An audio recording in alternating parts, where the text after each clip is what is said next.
Yes. So, hi everybody.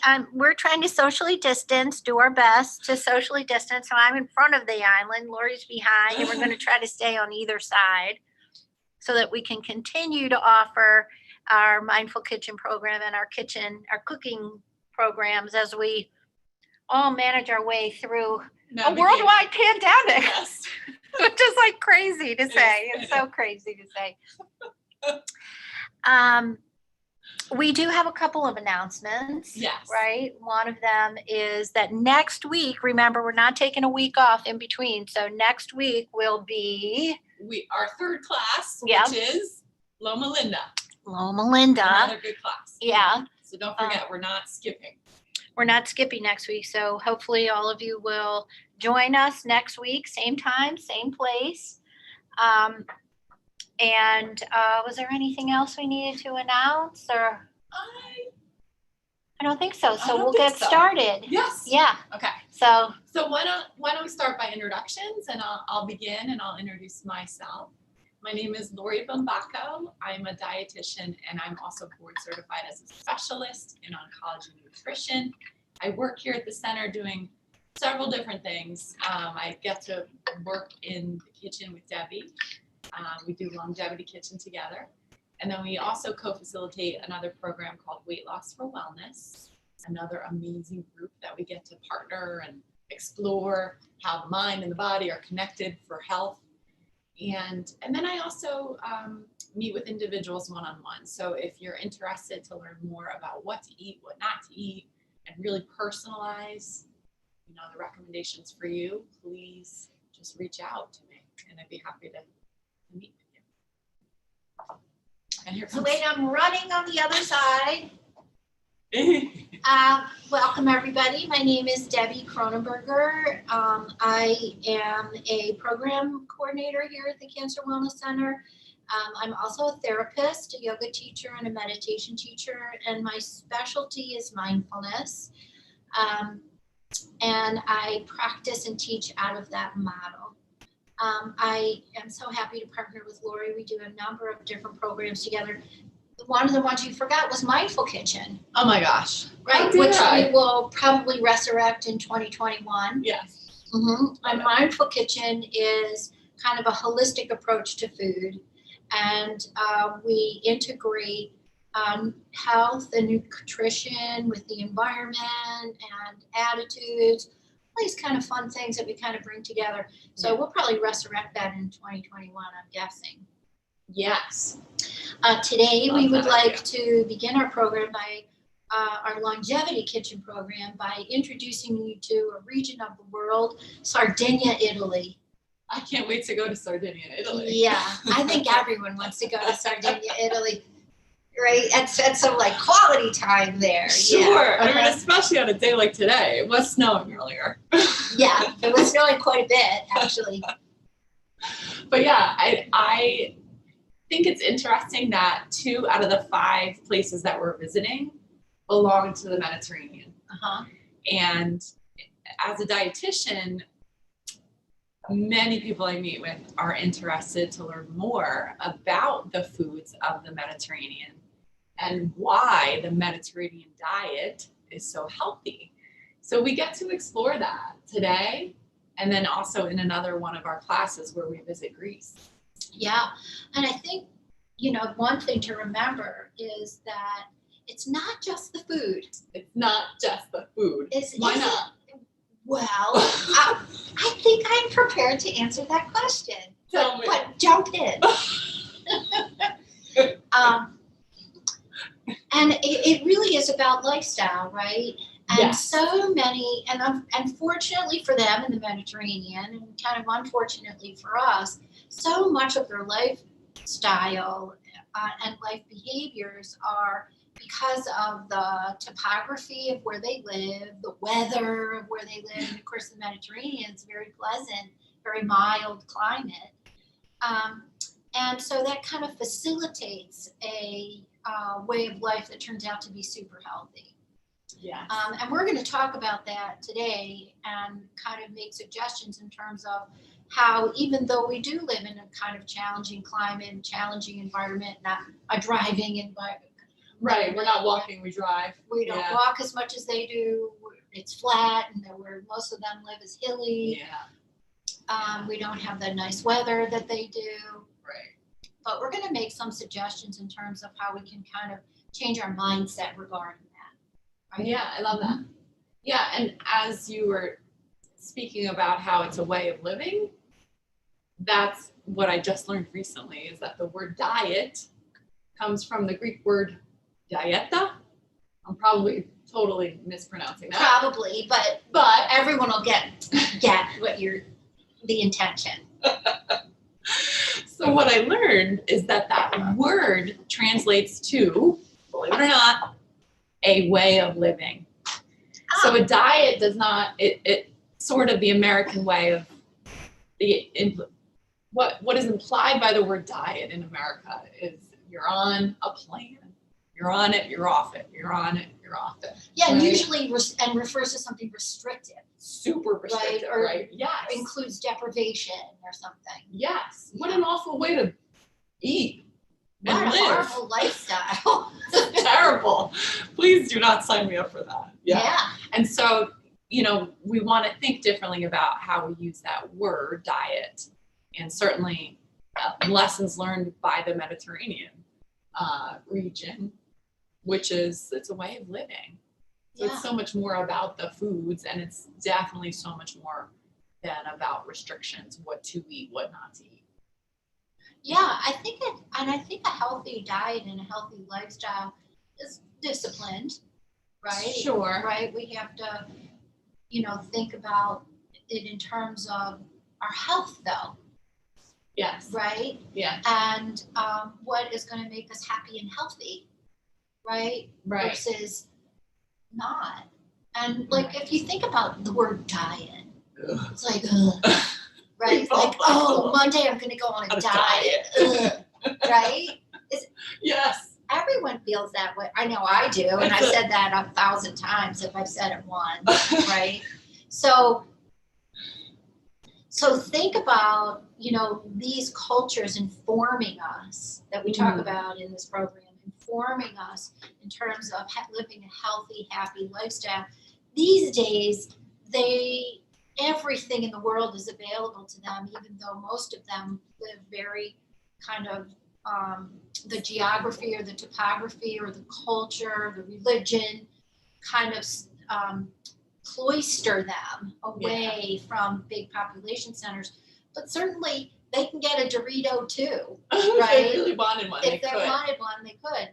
And so they make very conscious decisions, I believe, about how they live and what they eat, and it has meaning for them.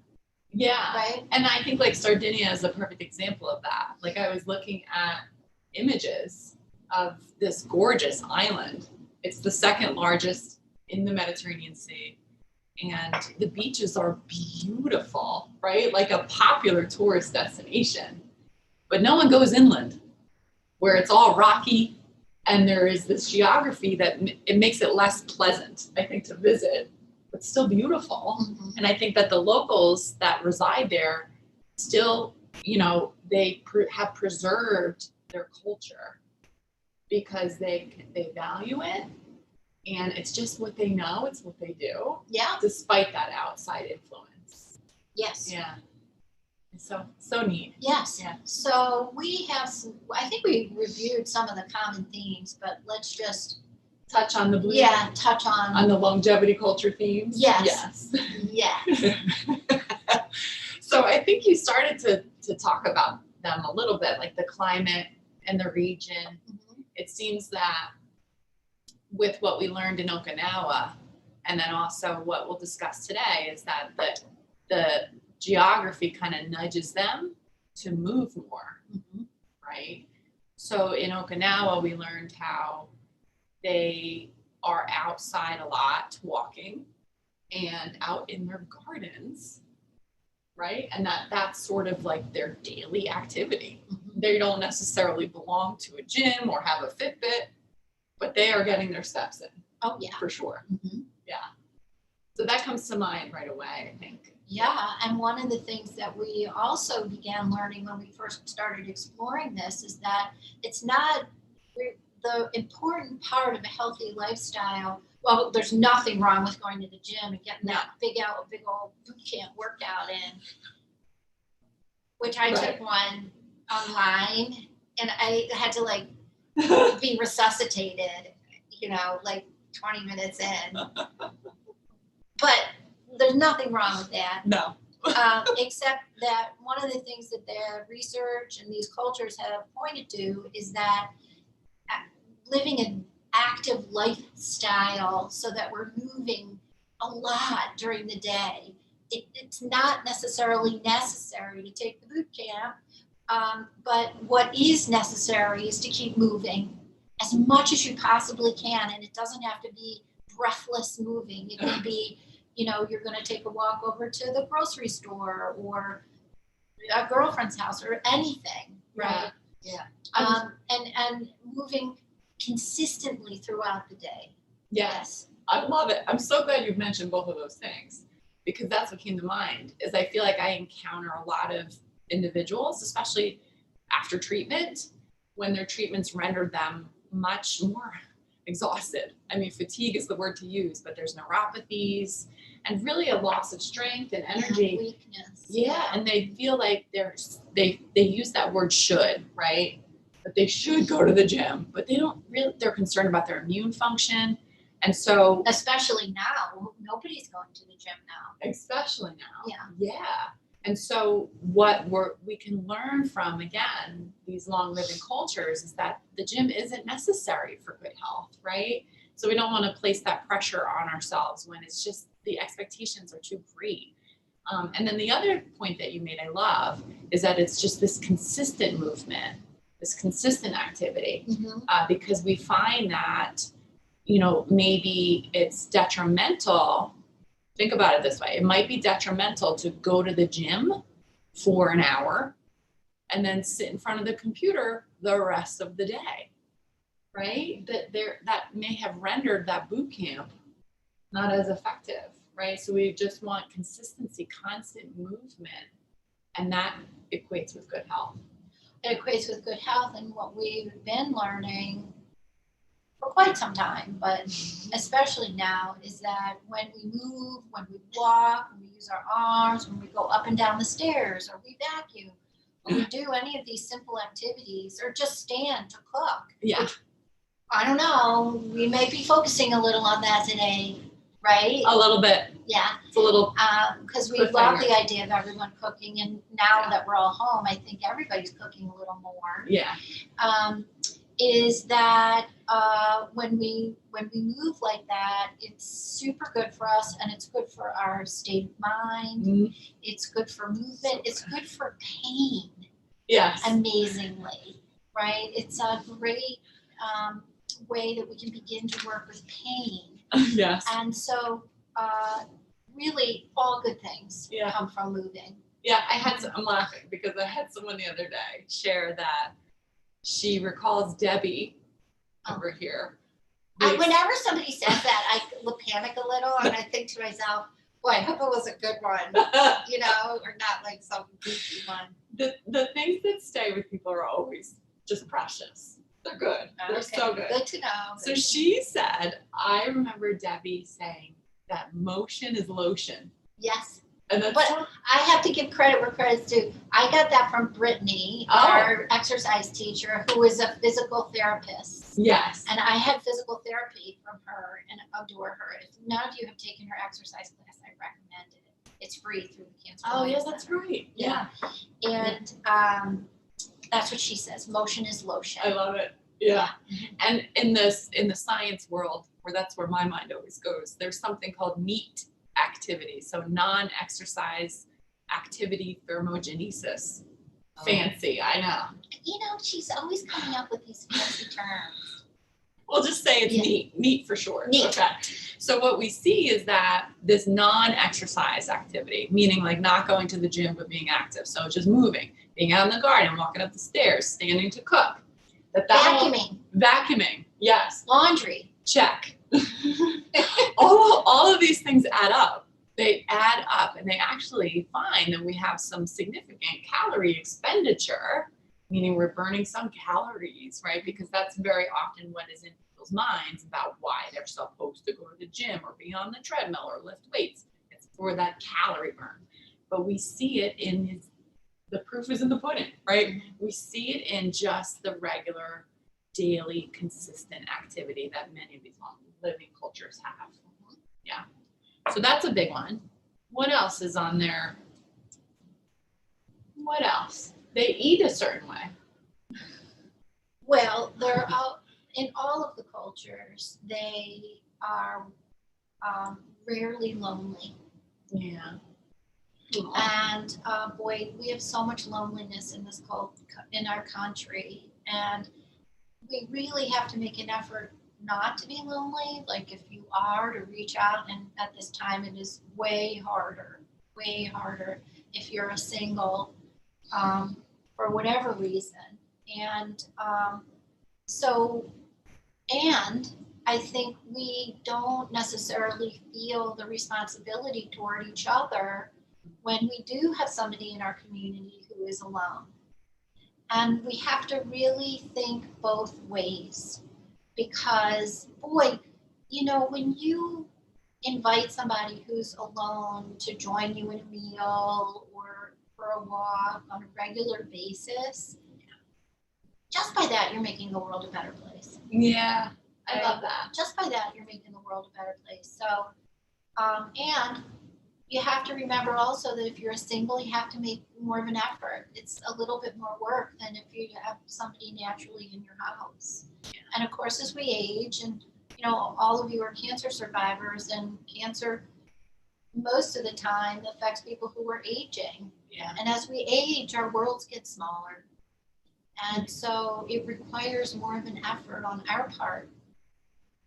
And what we find is that when we share meals with each other, it's a way of not being lonely. It's a way of feeling like we belong. We have somewhere that we belong, which is so important, such an important feeling. And we have others to talk to. We feel heard, which is such an important feeling too, right? Yeah. We all need that. It's like a need, a basic human need. Right. And food, healthy food, is the binder for that. It's like the vehicle that makes it happen. I know. Yes. Yeah. Yes. I mean, think about it. What's the first thing that happens when you're with somebody? Would you like a cup of tea, or a cup of coffee? Or we look. I know I put some cookies somewhere around here. Yeah. We try and pull them out, right? And so there's always the idea that food forms the fulcrum with which fulcrum, I don't think that's the right word. I'm gonna go with it though. I like what is it. the thing in the middle of the wheel? The hub. Oh, yes. Yes, food is the hub in the wheel. Is that it? The hub? The fulcrum is the thing on the, isn't it the seesaw? It's not a seesaw. Someone help us out. It's a wheel, and then we come out from it. And so food is the center of that wheel, right? The center. The hub. The hub. I love think it's the hub. Yeah. I'm sure there's a better word for it. And so, anyway, and all good things come out of that, especially if it's healthy, right? Especially if it's healthy food. Yeah.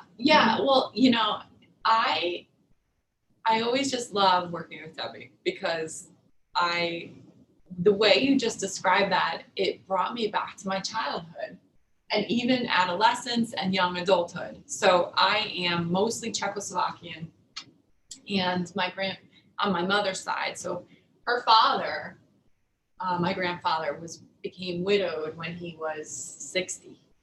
And in his 80s, so 20 years later, here he was still alone. And so we moved him closer to where my parents were living. And every Sunday we had him over for lunch. And, here I am at 21 years old, not really looking forward to Sunday lunch with my family. Because I was, a kid. I wanted to go hang out with friends. But now I can appreciate how important that was for him. Oh, yeah. And I mean, he would literally, he was an old-fashioned man. He would traditional, and he would dress up. He didn't always wear a tie, but he wore a nice dress shirt and some nice pants. Yeah. And that meant everything to him. I'm Yes. sure. Yeah. And it was a way for us to connect. And really, it was Sunday lunch that did it. And so I think, yeah, how important is that for us to do now? And you know, maybe with COVID, it's not as easy to get together, especially over a meal. I will share, I'm working with several lovely, lovely participants of the center who are cooking, who live alone, but also know others who live alone. And so they're cooking for others. And in that process, they find it's a gift that they're giving that other individual, and they're feeling delighted. Mhm. And actually, here they are now eating a healthy meal Yeah, for themselves as living alone, but also for someone else. that's a win-win. Yeah. Yeah. And then someone else shared with me recently, they have dinner and birthday dinners over Zoom. So they share recipes with family members across the country, and then they have a dinner over Zoom together. Oh, I love that, sharing recipes. Yeah, I love that idea.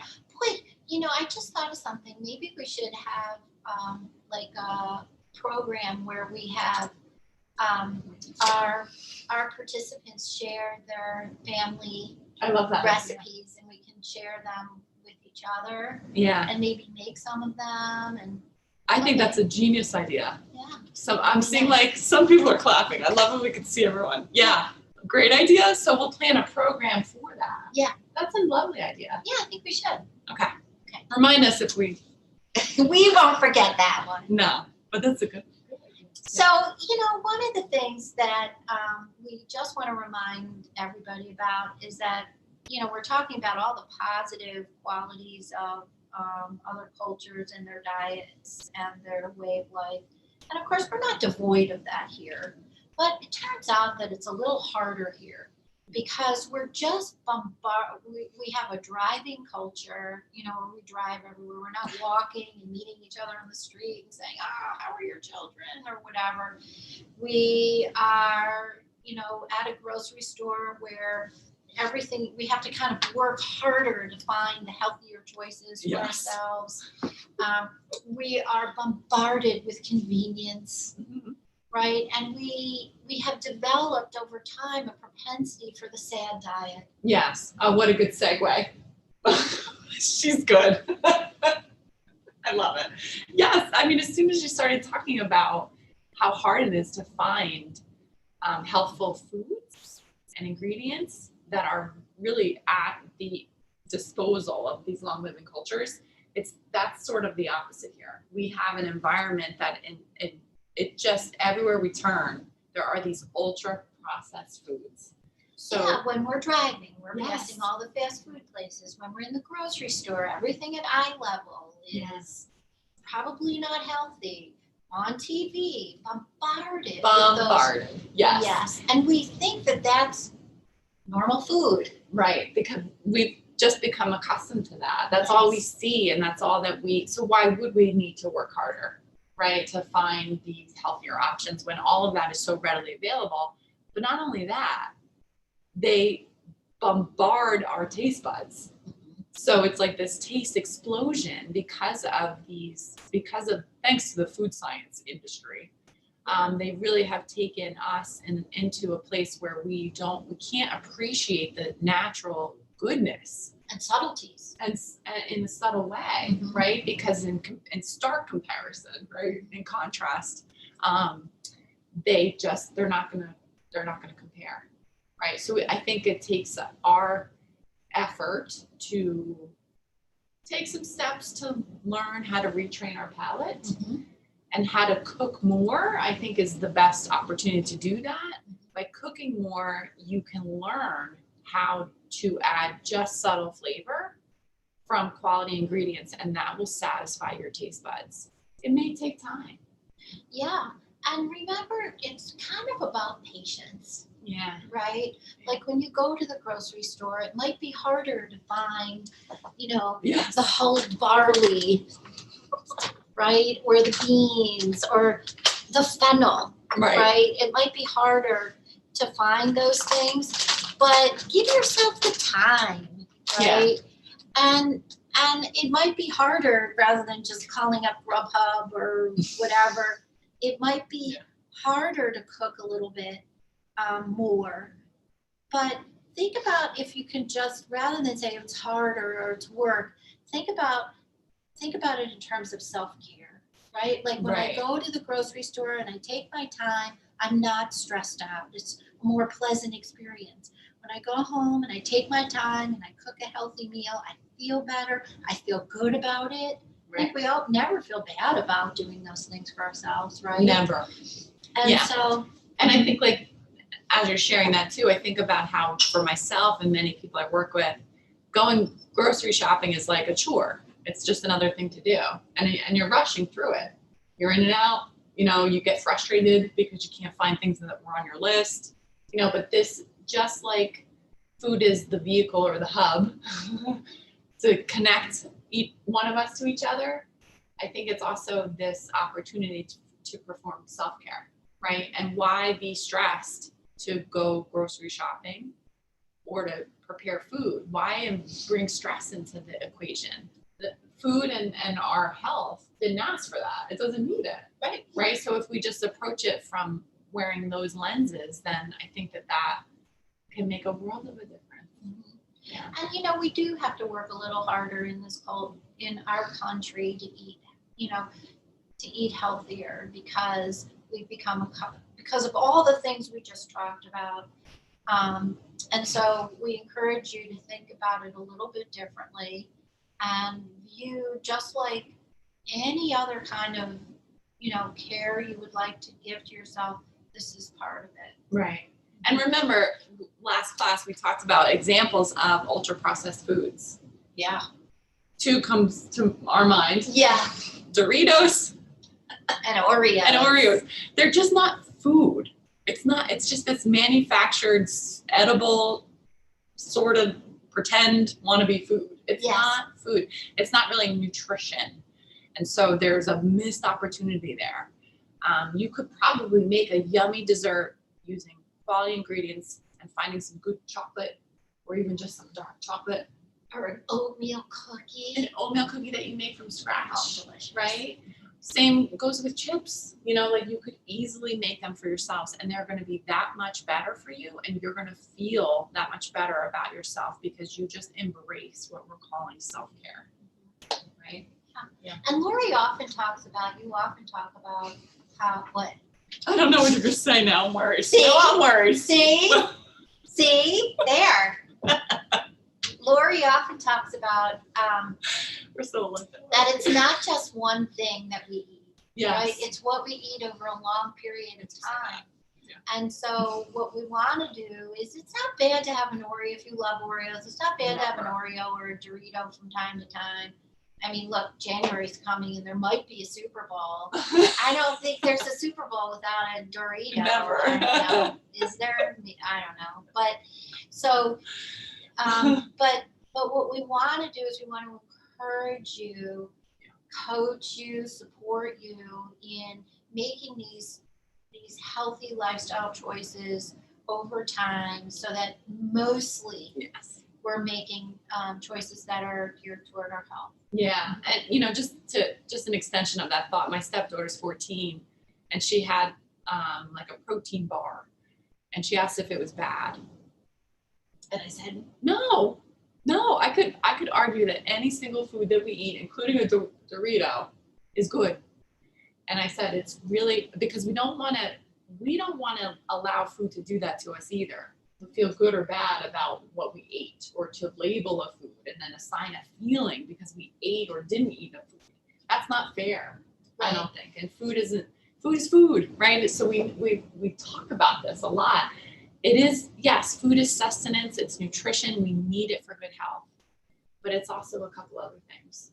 It serves to be a pleasure in our life, and it also serves to connect us. And I think the long living cultures epitomize that philosophy. Yeah, great point. Yes. Mm-hmm. So what about the way that these long living cultures live? Let's talk more about that, besides food. What's so great about these long living cultures? I mean, here we are bragging about how great they are. Sorry. What do we see in terms of the long living cultures? Oh, this one? Yeah. Oh, okay. Well, what we see is that they live longer, Yes. right? They do live longer, and especially in, well, we'll talk about that in a bit, right? Yes. But they do live longer, but so often in this culture, in our country, our goal is to live longer, but we're not even talking about or concerned about quality of life. And boy, we see institutional, as we age, our old people are institutionalized in various types of institutions. And look, if they're happy, great, I'm all for it. But so much of the time, people are just existing. And what we find in these long living cultures is that their quality of life is quite good. Yeah. And one of the reasons why is because they're connecting with others of all ages, not just other old people. Yeah. Right? When you get old, they're connecting with people of all ages. And boy, I think connecting with people of all ages is incredibly enriching. Yeah. Little children, teenagers, well, I don't know, maybe not teenagers, but all ages. Yes. And especially people who are a lot older than me, I really love that. Yeah. So I think we kind of miss out on that because we kind of separate our age groups, and it feels like there's quite a bit of ageism. I agree. In both directions around. So yeah. Anyway, I digress. But Yeah. the quality of life is very good. They really eat their vitamins and are not big supplement users, which I think Lori really, really likes. And they move, yes. They walk to town, they garden.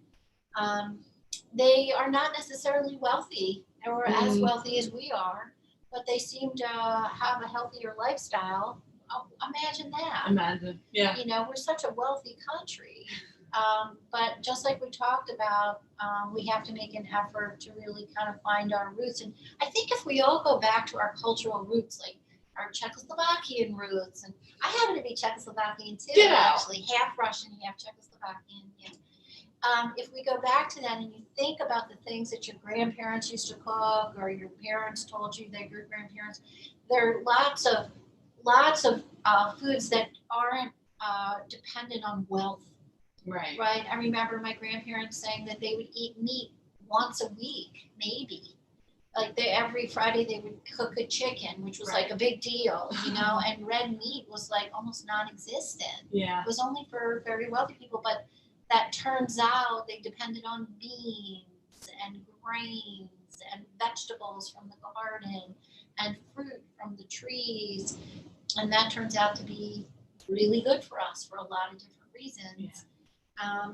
So it was not, and also they weren't challenged by the variety of food around them. Yeah. So they are supporting each other because they're all eating the same things. Yeah. Right? Yeah. They're all eating the same things. And I just think about beyond the nutritional aspect of these mostly plant foods I'm hearing, right? Because that's where my mind goes. Ooh, so nutritious because they're plant foods. But I think in a way they're appreciating and really savoring what they have because they didn't have other things, meat, for example. So that they just, and again, that just, they're embracing everything else that food can provide, right? And it's this feeling of, look at what we have. Aren't we lucky? Aren't we? We should be grateful for this. And yeah, and I think religion in the olden days played a much bigger part than it did today. And everybody would say the blessing over the meal or grace after meals. And, that brings a certain amount of mindfulness to the food. You're interacting with the food in a way that gives it respect, especially if we're eating animal foods, fish or meat or chicken or fowl. A living thing has given its life for our sustenance. I think it just deserves a pause, to just say, well, thank you for, we took your life to give us food. And, but that turns out to be a really healthy eating behavior too, right? It allows us to be more conscious and more mindful of what we're eating, how much of it we're eating, Right. and actually pay attention to the flavor and the taste. Yes. Mhm. Yeah, I love all of that. So I think potentially we'll eat just enough to satisfy us, right, in terms of our hunger and fullness level. And that turns out to be a custom Right. in many of these cultures. Definitely the case with Okinawa, if you remember, Hara Hachibu. So they eat until they're 80% full. So if that's, I know that's something that I tend to, what's the word, violate. I definitely overeat. I eat fast. And so, that doesn't necessarily help digestion, and it definitely may potentially set me up to miss out on the experience of eating because of that mindlessness. Yeah. And we know that when we actually experience our food, we eat less. Yeah. And so much of the time we're doing something else, like talking on the phone or watching TV or driving or whatever. And, try just focusing on your meal Yeah. and see how much less you eat. And I can imagine, like, in these long living cultures, they're gathered around the table for a considerable amount of time.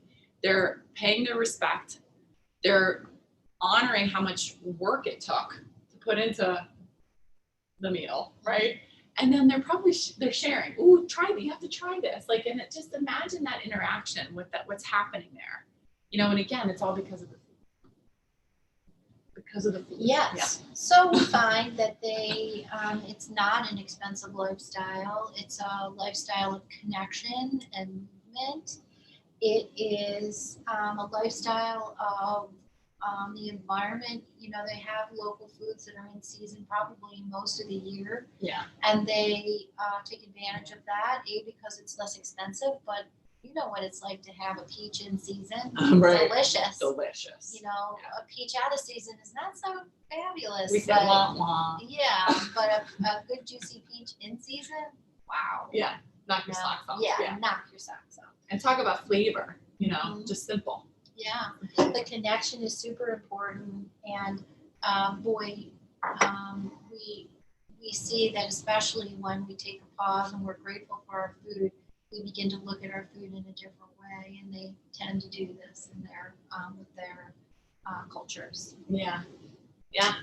So an extension on that are the food choices of the long living cultures. They have, I noticed like a couple things that really stand out to me every time we look at each of these cultures. I noticed that there is definitely what we call a plant slant. So they're having a lot of plant foods. Not necessarily a vegan diet, right? As we might describe it here, we would want to kind of characterize everything vegan diet.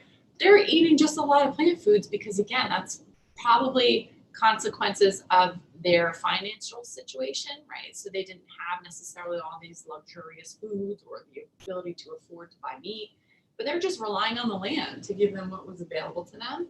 And the Okinawans eat a lot of plants, mostly plants. Today, we're going to talk about how in Sardinia, it is mostly plants as well, with the occasional other animal products, and we'll talk about them. But the other thing that comes out with these long living cultures are these just simple recipes that are using a handful of ingredients at that, and they taste delicious. So it's a matter of finding things that you agree you like, right? And then just getting creative with them, but just learning like profiles. So if you're learning that you like ginger, great. How else can you use ginger somehow else, right? Or the miso that we talked about in Okinawa. How else can you make a sauce or a dressing or a marinade with this yummy umami flavor, right? And the Sardinians, they love their herbs. And we're going to talk more specifically, but they love their herbs, their spices. They use a lot of onion and garlic, quality ingredients. And they also, most of these long living cultures, so they eat a little less they eat a lot of plants, right? But they also eat a lot less meat and a lot less sweet, so a lot less sugary items. So they're not having Oreos, but instead they might have something like honey over some fresh local fruit. Maybe some nuts are in there too, but they don't even necessarily think dessert is needed. Maybe they'll have it or on a special occasion. Same goes with their animal products. On special occasions, they will then make sure that that's what they're there to celebrate, is something that they have not they've not been able to eat a lot. So it's almost like a special item for a special occasion. So Yeah, and they do have dairy products, but their dairy products are different than ours a lot of times, Yeah, right? yeah. It's not necessarily from a cow. No, so what we'll talk about today are sheep and goats that are living in Sardinia, and they're climbing around on these rocky hills. They're getting a lot of activity, and it probably has rendered their milk and their cheese to have a different nutritional profile, interestingly enough. But I also just think about like the sheep and the goat, how they're probably happier. Here they are like foraging on like some wild greens, and they're just kind of roaming around. They're getting some fresh air and some sunshine. And I just feel like that just makes the animal happier. And I feel like that translates, compared to like what we might be enjoying here. I say enjoying, but I think that's something to think about for sure. The long living cultures also do not drink a lot of calories, so they don't have their coffee beverages with whipped cream on top and caramel sauce. They don't drink a lot of sugary beverages. They don't have sports drinks. They drink mostly water. They do enjoy tea as well, and coffee. And then they also have, some of them enjoy alcohol. So the Sardinians, and I don't know if I should talk about this just yet, but I think why not? I'll talk about it. Okay. It's wine. They like wine, and they like a special type of wine from a grape that's called the Grenache grape, and it's really only able to grow in certain regions of the world. And this particular grape is special. So it's not just any wine grape. It has 2 to 3 times the amount of antioxidants as does any other type of a wine grape. So it's a special wine that they're drinking, and it's called Cannonau. I'm sure I'm mispronouncing that one as well. But again, it's locally available, and they enjoy it regularly. But they're not necessarily abusing it, and they're literally having little teensy portions. So probably like 4 ounces at a time. But again, and I think it has less alcohol in it, doesn't it? Did you read that? I remember reading it. It probably does. There's a little less alcohol than that one. All the antioxidants are crowding it out. It's like a very light wine. Yeah. I think someone in our last series that we offered this, I think someone found the wine locally in Cannonau. But yeah, I mean, I think that's a good example of, these long living cultures. They have special ingredients too, right? So it's not something that we might typically find here, but that's okay, because we have special things here too. And we're going to talk about that actually next class. So we want to take advantage of those special things. Now the Sardinians, they do eat a lot less. So compared to the SAD diet, they're eating a lot less calories. They may eat a good volume of food because they're eating a lot of plant foods. So they're eating a lot of local vegetables. It happens to turn out a lot of vegetables from the garden, a lot of cruciferous vegetables, like things like kohlrabi they enjoy. They also have a good amount of beans and lentils. And they have fish, but to a much lesser degree, even though they're an island. I think because they're so far inland that they just don't necessarily have as much fish as you would suspect. They also have a good amount of spice, and I'm going to talk about that in a moment. So some of the fresh herbs and spices that they use. And I'm going to show you fava beans in a recipe, and sun-dried tomatoes are in our other recipe. So I think of sun-dried tomatoes as like a good example of what is processed but not. So it's like an old school processing. So they literally take tomatoes and just slice them and lay them out in the sun. That's processing, right? But it's the non-SAD processing, right? Right. So it's so interesting how, if you haven't ever had sun-dried tomatoes or it's been a while, try them out. We're going to show you a recipe to use them because they impart such an interesting flavor that is healthy, right? So here you can let go of some of the salt and sugars and fats, but impart deliciousness along with the nutrition into recipes using them. The Sardinians also have a minestrone soup, like regularly. Yes. Did you read that? Yes, Yeah. they, and I'm gonna get that recipe started. Yeah. Because it has to cook for a little bit. Okay. And I wanna show them the final product. Yeah. But, we're gonna cook today one of the minestrone, many minestrone soups, that variations of minestrone that they have. Yeah. And one of the things about this minestrone soup is that they eat it regularly. So, we have things that we eat commonly, every day. And I think there's lots of cultures that have certain kinds of breads or dips, like a yogurt dip. They have these things on the table all the time, certain condiments that we have on the table all the time, certain things. And this soup is something that they have regularly. Yeah. If not daily. Like every day. Yeah. And it has all the typical ingredients of a longevity food, which is that it combines fat and fiber and protein and carbohydrate together. Yes. And I love that. I was thinking just that. It's like the epitome of a longevity recipe. Mm-hmm. And it's also, there's many variations. Mm-hmm. So this is a recipe that is so versatile because you could use what's locally available to infuse some different ingredients, right? So maybe you have a standard with the beans, and Debbie will explain that, but you can add some local herbs and some local veggies to make it a different type of a minestrone. And that's kind of the Sardinian way, in that they have this standard, and they eat it regularly, but they impart different flavor and different nutrition because of that. Yeah, and so Lori, after I demonstrate this, she's gonna go through the flavor profiles. And this is the flavor profiles of each of these different cultures, and just flavor profiles in particular are really great kind of cooking skills to have. Because then you can throw a bunch of stuff in a pot if you understand that these are things that are gonna taste good together, right? Yeah. And if you've seen any of our other programs, you know how much we love cooking on a cookie sheet or roasting on a cookie sheet. We call them the sheet pan bakes. And we always say you could roast a shoe and it would taste good. Well, I'm not so sure about that, but the profiles that we put together are flavor profiles. And once you learn those, you can go through your refrigerator or your cabinets and kind of pull stuff together that's healthy and it'll taste really good. And not necessarily with a lot of fat, a lot of salt, or a lot of sugar. Right.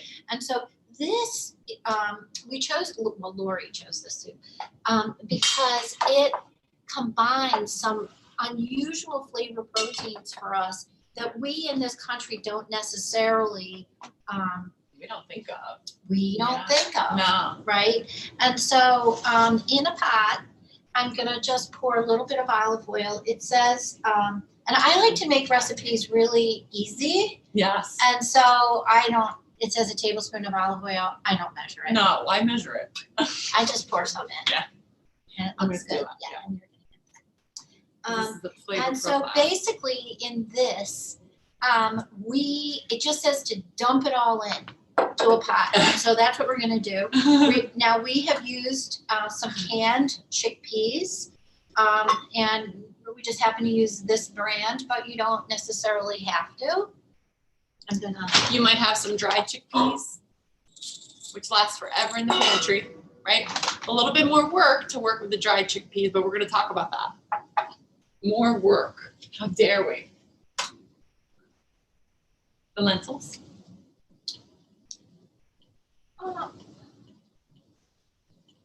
I need to put some water in here as I slowly add the ingredients. Yeah. And she's starting out with one of our flavor profile ingredients, this olive oil. And as she's cooking, I'll explain what's so special about this olive oil. And so what's great about this is now we have our beans. Now we have our legumes. There they go. Right? Lentils. And these are lentils. Boy, we really love these. I hope they can see that. Do you think they can see We'll that? show them after, yeah. And so these are the lentils that we're using. But there's a zillion different kinds of lentils, a zillion. These are small whole green lentils. Got these at our favorite store, Trader Joe's. And so we're adding a chopped onion, and I happen to chop this fresh. But I know a lot of people don't like to chop onions. Do you want Yes. to show them that? So So frozen often- onions. We'll use the frozen onions often because they're easy and wonderful. And so also we have the sun-dried tomatoes. And here, do you want to show them what they look like? We just buy these at the grocery store, right? And I chopped them up real rough. Sun-dried tomatoes. Take one out and show it to them. It's like a tomato version of a raisin. It's all shriveled up. They're delicious. I think they're absolutely You know, just to mash on. so good. Yeah. So you see the tomato. And so Lori bought, you want to show them the fresh mint? Mhm. I'm just eating, excuse me. So I also bought some fresh mint, and what the Sardinians would probably do is just go in the backyard and pick this. Yeah, and mint, you have to be careful with mint. Super easy to grow, and it'll grow everywhere. So put Yeah. it in a pot, but grow it. Just get a sprig from someone who has it in their yard and shove it in a pot of soil, and it grows. Yes, it's like a weed. It grows. Yeah, it's like a weed. And so then you just peel the leaves off and you chop them. And so that's what we did. So you can see, we always think of mint as like a sweet flavor profile, but this is a savory dish. And we didn't chop this yet because we wanted you to see it. This is fennel. Do you want to show it up there? So here's good old fennel. You'll find it at any grocery store. Funny looking, right? So I love using fennel. I think it's in Sardinia, it's a great example of really like what we call root to tip cooking. So all of the fennel can be used, right? And very often in our country, we'll only use the bulb. So the white part or the root of the vegetable. And we'll use that, but we fail to use the fronds, the frilly little hairy projections up top, which are like an herb. Yes. So we are going to use those, but we're going to take the sticker off. Yes, please. I don't want a sticker in my minestrone. And we're going to cut off the bottom, the And- hard thingy at the bottom. I don't even know what that is. Yeah. And think too about fennel seeds, right? How they're used as a spice. So really this is truly root to tip use of a vegetable. Very resourceful. So I'm just cutting this in small pieces to throw in my soup. And I cut the top off. And then I'm going to cut through the bowl. And I'll finish the rest of this when Lori's cooking hers. But I'm just going to cut this in small pieces. And it's a cousin of celery. It is? I didn't even know I think so. And so if not, it should be. And I think I read that somewhere, but I could be completely lying. So somebody could fact check me, I don't mind. Now I have homework to do. And I'm just throwing the fennel in. And now, if you taste fennel, you can eat it raw. No. It has a licorice taste. I love it. Yeah. And it's a great salad. It's great in salad. And now, also what they are asking us is to use some, I hope that was a good enough demonstration of that. Yeah. Yeah. I'll chop the rest of it while Lori's cooking. But we wanted you to see how to chop this up to use it in cooking. And like in a salad, I would chop it very thin, and then I would just use pieces like this in a salad. Are very delicious and crunchy. Yeah. So good. Yeah. Really different flavor. So if you're looking to, I think what a lot of people are coming to me explaining is that because of COVID, they're cooking more, that they're sort of getting tired of cooking. And I get it. And I think so. I think what we want you to do is to explore, and hopefully this will inspire you. Explore new ingredients, new Yeah. flavors. There's always a little anxiety, like with getting an ingredient that isn't like you're not familiar with. Mhm. Yeah, because I think that's it. Like it's intimidating. I would say for myself, but once you start, it really can help build your confidence and open up new doors for you. And before you know it, you're going to be like wowing all your family and friends. People are going to be like, "What is this?" They're going to be like, "It's fennel." What are you talking about? And they're like, "What's fennel?" Oh, you don't know what fennel is? Well, let me tell you. Okay, so the fennel is in, and now it's calling for a sprig of rosemary. And so Lori bought these beautiful fresh rosemaries, and we actually just throw them in whole, and then we'll pull them out before we eat the soup. So I'm gonna put just like 2 in there.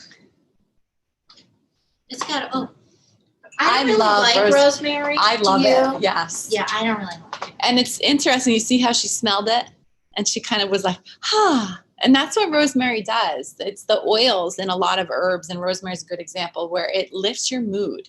Mint has different oils, but similar properties where it's just mood lifting. And it's, And what is that, Debbie? This is a bay leaf. And I never understand a bay leaf, but I always put it in and it seems to work. It does seem to work, yeah. So anyway, these come just in spices in the spice section, and they are a leaf, and you put the whole leaf in and then you take it out, just like you will the rosemary sprig. Love that. And then we're putting in our peeled potatoes. Now they said to peel them, but Lori bought me a nice red potato. So I just cubed it and washed it and kept the skin on. Because tell us about the skin of a potato. Really good decision. I support that. She did not peel the potato.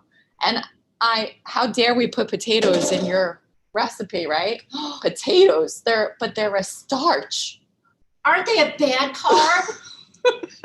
How do we feel about that? So this is exactly why we're introducing yet again a potato, just like we did in Okinawa. You saw the purple sweet potato.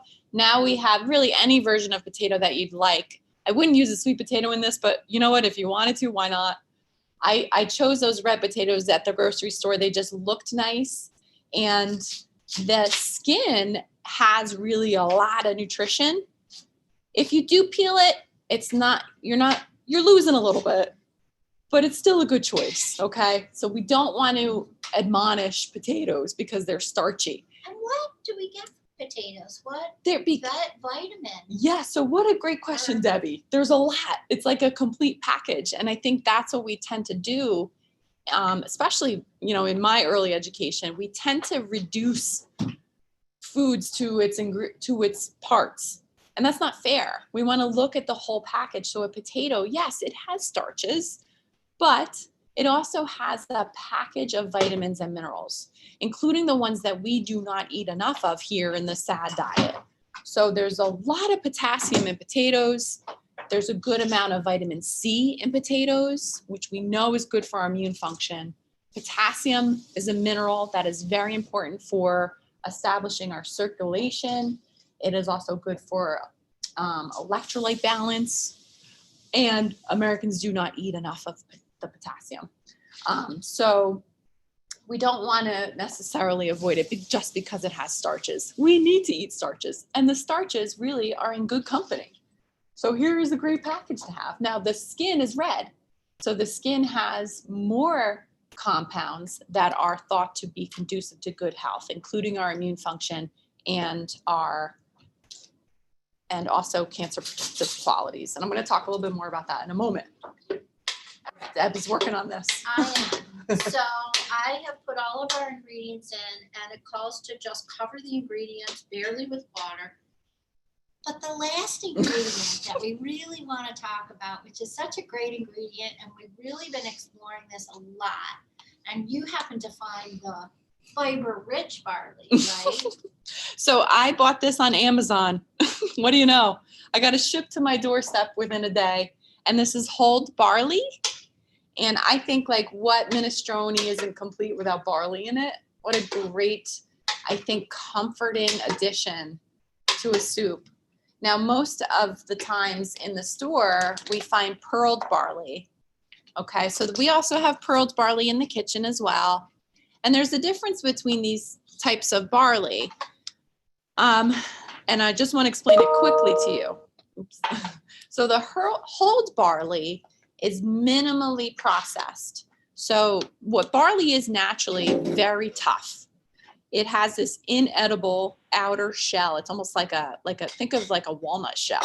Like we're not meant to eat it or digest it, right? So they have to remove that. And when they remove that shell, unfortunately, they remove a lot of the nutrition with it. And so pearled or polished barley, you'll often see in the store, there's that loss of very important parts of barley, which are fiber, B vitamins, and some other vitamins and minerals. So you'll see that polished barley cooks very quickly because it's a loss of all those nutrients. It doesn't take long. Something like hulled barley or even wholeless barley, you'll see, it is less processed. So they process it in a way that gently removes the shell and retains most of that nutrition. So you'll see a higher content of vitamins and minerals. Iron is a big one, especially in the hulled barley. There's a considerable amount more iron in the hulled barley, and also fiber, big time fiber. Now, this takes a while to cook. So for this particular recipe, we pre-cooked this, and then we added it to the soup, okay? So that kind of, I think that brings up an important subject. Time spent cooking. Yes. Time spent cooking. So is the soup done? I don't want to take it away. The soup is done. It's done, okay.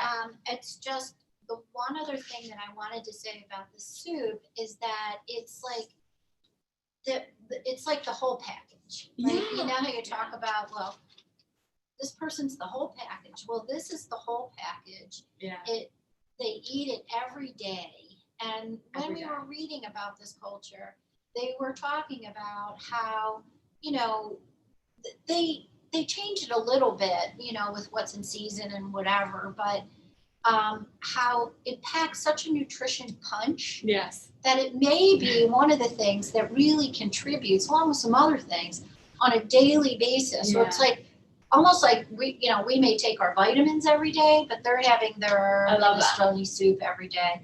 It really packs a nutritional wallop, and so that's one of the reasons why we included it today. Yeah. I love that. Wish you guys were here so you could taste It it. already smells amazing. Yeah. And you could make a batch of this because it'll freeze very well. And we typically, Debbie and I, now that we're doing this remotely, we've been scaling back recipes, but we were like, no, let's make the full recipe because we can enjoy this for weeks to come because we can keep it in the freezer. Yeah, and we actually did get an email from our people who were like, you know, when you guys cook, you could let us know if there's leftovers in the fridge, because We'll they eat tend them. to come to the office every so often, you know, to check in or whatever. So, yeah. Now let me ask a question. Mhm. If you were to guess how long, I just read a survey, how long does the average American spend time every day to prepare meals? I'm going to say an hour. You are generous. Less What? time. Are you surprised? Yes. I'm so surprised. She didn't tell me this before. Okay, so Throw her tell a us curveball. about that. Yeah, so I read a survey and they do this annually. I think it's like the Federal Bureau of Labor Statistics. You could look it up. And in 2019, they surveyed Americans and they found that for women take primary responsibility in the kitchen apparently. Women spend 37 minutes on average to prepare meals. Not just one meal, I guess all meals. Making lunches. Oh, I did that this morning. I don't know how you do that. What do you- 37 minutes. So I don't know how long the Sardinians take, but my guess, what would you guess? I don't know, but I'm I going to say 2 or 3 hours. agree. I agree. I think our long living cultures beyond just Sardinia, they're probably spending most of their day in the kitchen. I really believe that. Maybe they're out foraging for ingredients as well. You So mean like all of it. activities relating to the preparation of food, Yeah. the actual preparation of food? Yes. Yeah. Yes. I think most of the day. Crazy, right? So I think what that, where I go with that is, wow, I don't spend a lot of time, but I could spend time. I don't want to say I should, but I could. And if I did, how would that change my life? And it's something worth thinking about. Really pausing. Well, I was reflecting on that personally recently because, we had some personal things going on in our life, and some friends volunteered to bring us meals. Yeah. And I basically said no, because one of the things that we do is we come together at the end of the day and we pour ourselves a glass of wine and we cook. Yeah. And we talk. Oh. And it's like absolutely my favorite time of the day. Yeah. I mean, and look, we get in front of the TV like real quick after the dishes are washed. Yeah. But yeah, we do here. that, and I really love it. You would miss out on that. Oh, I would so miss out. Yeah. And it's not necessarily, well, it is what we cook, but it's that time, where we're talking, and not necessarily about, deep things. It's just like, You're remember where connected. the mustard is, or whatever, but You're Anyway. connected. Yeah. So just because of the time, I'm going to start. Yeah.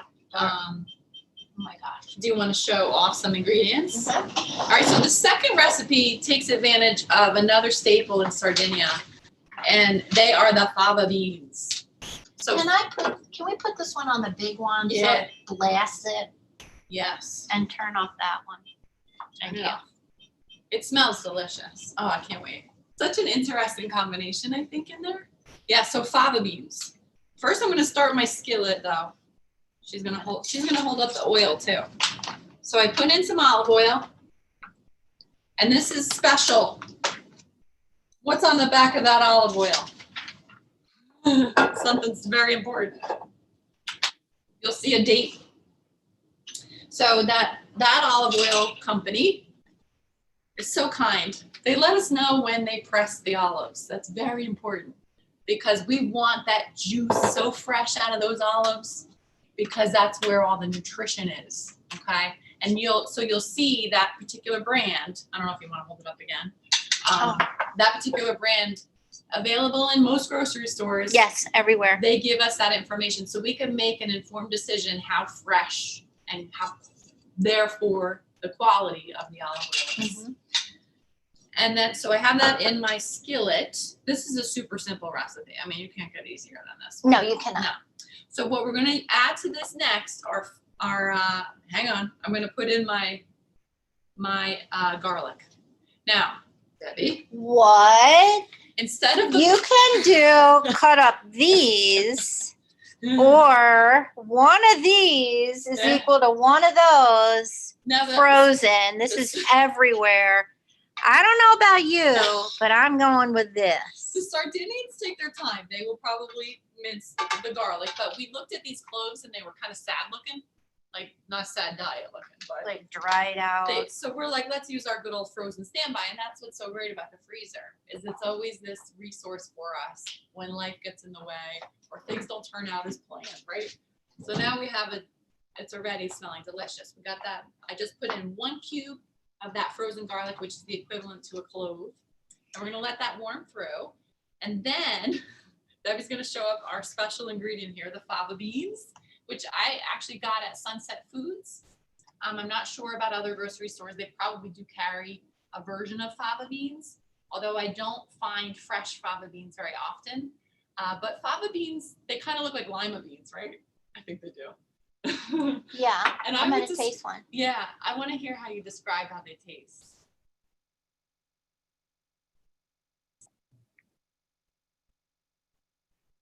What would you say?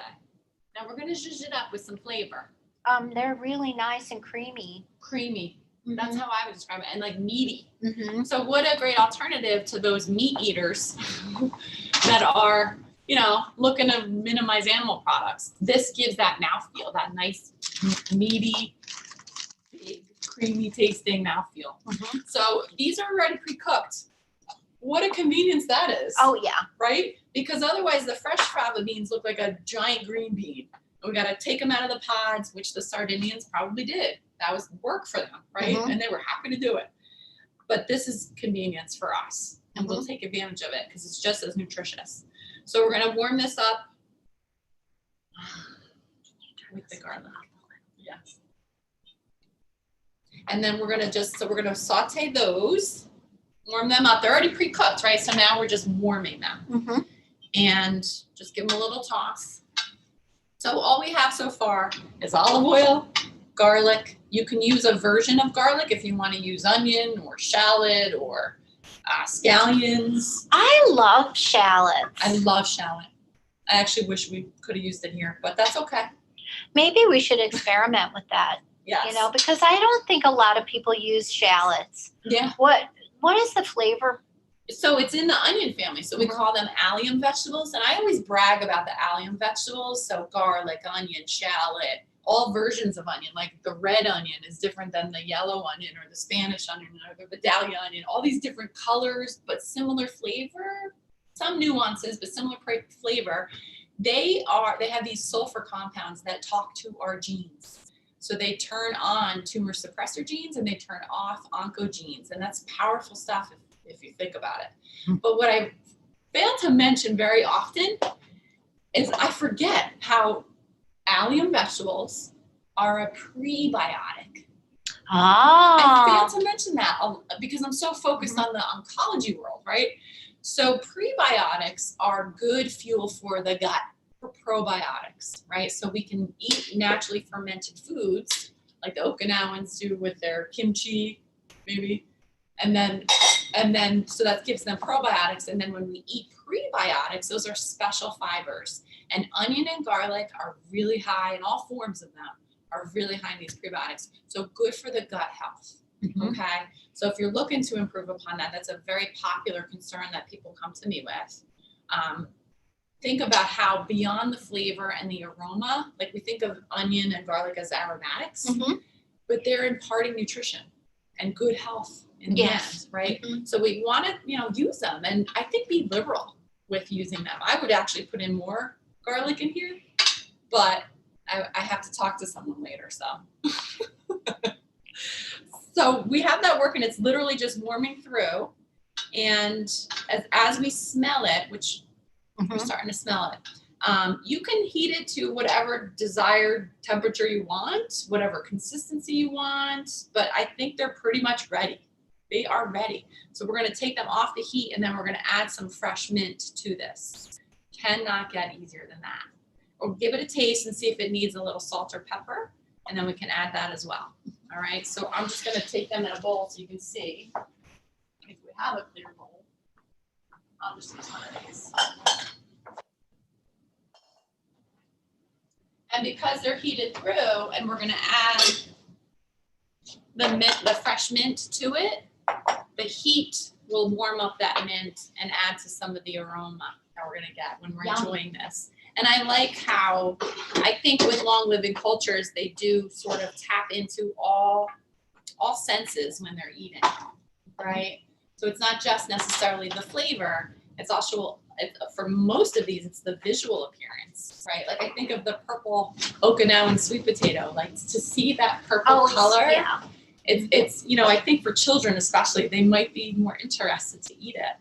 Do you want to talk about colors? I mean, look at this picture. Yeah, Isn't that beautiful? Yeah. What about the colors of different fruits and vegetables? And Yeah, I mean, so what a good question Debbie asked. What about color? And gosh, I can't wait for them to see this. It's so pretty. Lots of colors going on there. This is why I brought a red onion, just because I think we think about, an onion's an onion, but a red onion is distinct because it has the pigment actually lends itself to compounds that are protective for the onion. And then when we eat this red onion, the red pigment, I would say purplish more than red, transfers. It transfers over to our body and it protects our immune function as well. So when you think about all of the different colors that you could possibly eat in different families, like beans are a good example. So Debbie can hold these up. These are just red beans. These are navy beans. These guys are so cool, cranberry beans. Yeah, I cooked these ones. They were really good. So beans are exceptional. They have tons of fiber, tons of protein. They're a great plant substitute for meat. And that's what a lot of the long living cultures rely on, are pulses. So the lentils as well as the beans and the other lentils too. So, Look at the color of these. imparts a different type of a compound. So when you hear dietitians say eat the rainbow, that's sort of what we're referring to, right? So even beyond fruits and vegetables, you'll find in the supermarket, that's where we got all of these ingredients, you'll find different colors in the plant family. Okay, so we want you to take advantage of that. The green in the olive oil, if we poured that out, you can see it's this deep green. That's a phytochemical. It's polyphenols, and they impart health benefits when we eat them. But that color is lost over time, especially with the olive oil. So that's why we want to seek out a fresh source of olive oil, because that loss of color means a loss of the polyphenols. Okay, so these they're done sautéing. There's actually a little browning to them, which that's kind of how I like them, that texture. They'll still be nice and meaty inside and creamy. So I'm just gonna pour them out into my little bowl. I just love this. It's so simple. So this would be great for a side dish, or even a main meal along with. I wonder what you can have with this. Well, now that you asked, the mint in it is probably so delicious. But I might add a little feta or a little goat cheese to that to make it a little richer and eat it as a main course. And maybe like a pita. And I think that would be a main course. Yeah, that's a really complete meal. Yeah. I love that idea. Yeah, and fava beans are traditionally used in Egyptian, really popular Egyptian recipe called ful madames, and they have that for breakfast. And that is almost the way that they eat it. So they'll top it with different toppings like chopped hard-boiled eggs or different cheese, and then they'll serve it with some warm pita. And it's for breakfast. They're having beans. And I think we've been talking about beans for months now, because in our culture, we've gotten away from beans as a source of protein. But if you look anywhere else in the world, everywhere else in the world, beans are a staple of the diet. Yeah, and another thing with beans and legumes. Yes, so legumes encompass More all types so of than beans. meat. What do you mean? Well, they are like more of a main course. Yeah. Than the focus is not necessarily on meat. Yeah, and what is so great about beans and lentils are that in my opinion, they're so versatile. They are a blank slate. So you can think about mint is fine in here, but maybe you want to use rosemary or maybe basil or just parsley and keep it real fresh. You decide, but it's going to offer you, look at that. That's the soup. I think you can see the colors. Oops. Yeah. The colors in it. It is not done yet, so we're just going to keep it on the flame. We're going to let it sit for a little bit. Yeah. Oh, and the flavor, imagine over time, is going to really develop for that. But yeah, and that's what beans and lentils do, is they are a great plant substitute for protein, right? And it gives us a ton of protein, but we might need salt and pepper. Oh, is this for me? Yeah, because I'm going to take this one. Oh, so should we taste it? Yes, it's probably going to need a little salt. But and I failed to mention too, just like garlic and onion, beans, I always talk about protein and fiber with beans. That fiber is special too, because many of the beans have a prebiotic. So good for the gut, right? So especially as we're learning a lot more about the gut and how it relates to our overall health, the gut is talking to us, right? So it's not just this thing that's hanging out here, just one way out, right? what's happening is it eats our foods. The probiotics that reside in our gut eat food, and they secrete these substances that travel all over our body. And as it turns out, this matters for health. So I wonder if this imparts not only Sardinia, but the other long-living cultures, if this plant diet also imparts a gut protective kind of quality to their life. Yeah. No, I saw that somewhere else Oh. about prebiotics. So this is delicious. So easy. Sorry. The mint is really nice. Mm. It definitely would have this with a little feta, maybe a little lemon. Yeah. I Would could zhuzh it up a little Yeah. bit. I could see lemon on this definitely. Yeah. And The the beans are super creamy. And sometimes what I like to do with beans is just smush them a little bit. yeah. Yeah. You could mash this Mm-hmm. and have it like a spread or a dip. Mm-hmm. That would be good. Toast. Oh yeah. And See? as a matter of fact, the Sardinians have a special kind of bread that they make, and it is a You're asking I'm sourdough, gonna eat. Yes. right? Yes. And the sourdough has very good gut qualities, right? Mm-hmm. And another example. How long does it take to make sourdough? A long time. You know, it takes patience. If anyone's tried during quarantine cooking to make a sourdough. So you need that starter. And it's a very few ingredients, but there's some fermentation happening. And so when you're fermenting the bread, what happens is it renders the bread a different quality. And we find in research that we may digest and metabolize sourdough a little bit differently than other types of bread.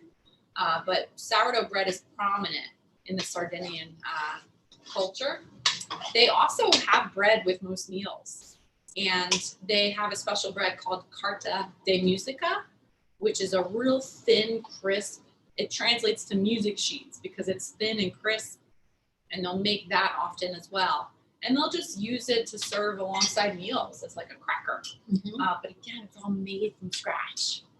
Made from scratch. Yeah. And they're sharing in those cultures too. And so somebody might be making, and they're coming together as families and as neighbors and as a community. So somebody might be making the bread, somebody might make the soup. And of course, that always makes things, we get more variety and a little less.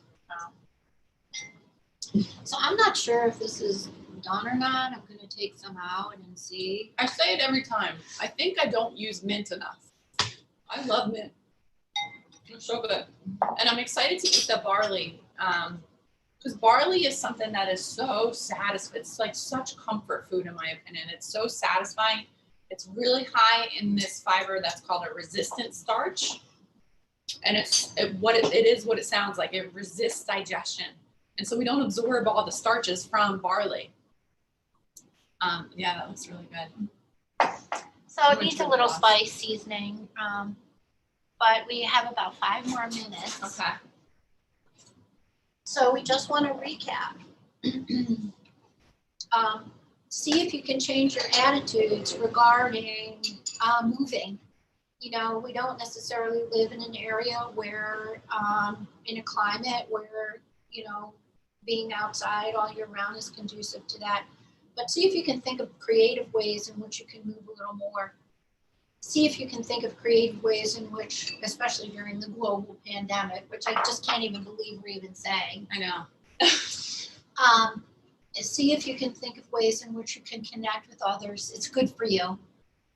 And get in the kitchen. Get in the kitchen. I love Right? that. Yeah. Get in the kitchen and cook via Zoom or with the people in your house. And I don't think I'm ever sorry when I cook. Ever. No. And boy, you had such great things to say today. Really, I always learn something about these different foods. And so we want to remember some of the healthy things that we could possibly begin to include in our diet. Right.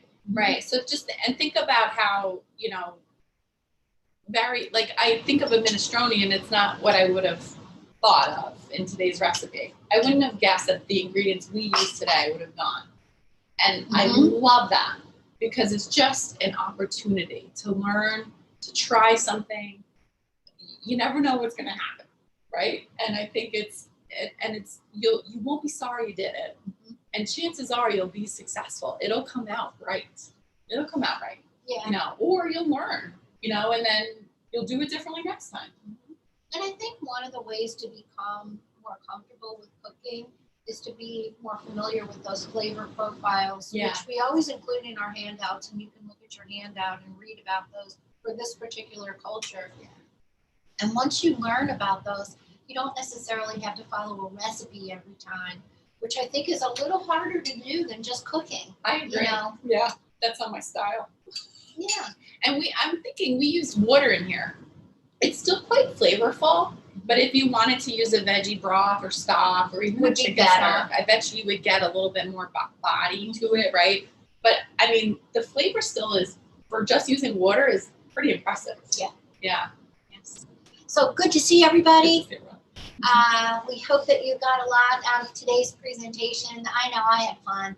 Always. Yeah, It's a always have blast, fun yeah. doing that. And we'll see you next week.